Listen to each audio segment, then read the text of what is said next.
This is the conflict we know the most about.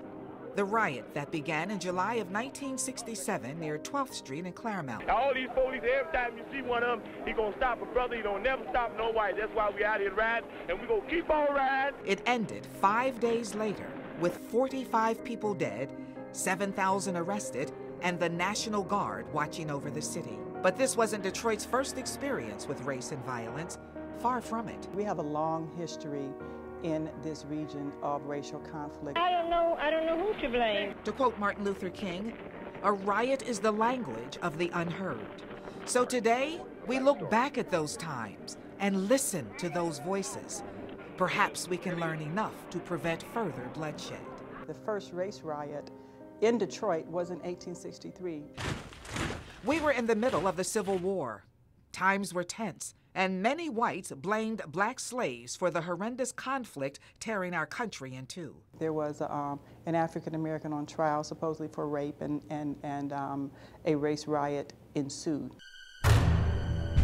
2 people were killed, 30 buildings burned. Afterwards, the city got its first police force, a force that many years later was called to this once all-white neighborhood near Charlevoix and Cadillac. In 1925, Dr. Ozzie Sweet moved his family into this house.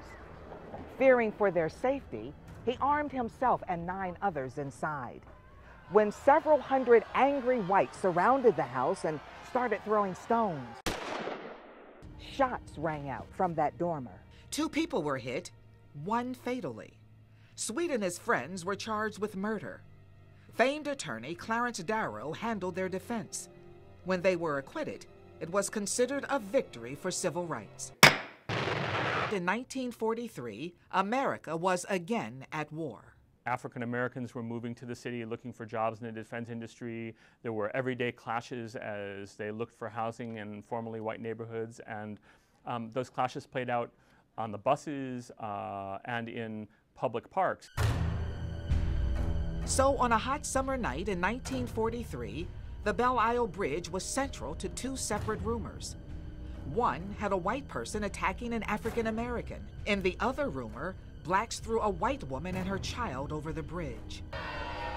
Soon, thousands of people gathered near the bridge. Then the violence spread. Those riots were devastating. People were pulled off of streetcars and beaten. Large parts of Paradise Valley were ravaged by crowds of angry whites. 34 people died. 80-year-old Hawthorne Holt had just moved to Detroit when the '43 riot occurred. Today, he enjoys walking along the river. Back then, he knew to keep away.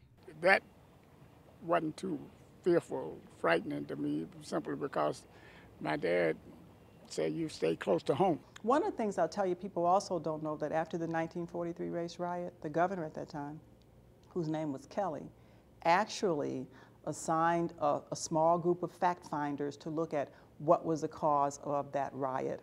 And they didn't really go far enough, and so racial tensions continued to ensue. And in 1967, the city saw its most violent conflict. The riots certainly didn't help Detroit's situation. They exacerbated racial tensions and they led to further population flight and disinvestment. But it's simply not historically accurate to say that Detroit was rosy until 1967 and then everything skidded downhill afterwards. The problems were here in 1863, and some say they remain today. To quote Dr. King once more, "We must live together as brothers or perish together as fools."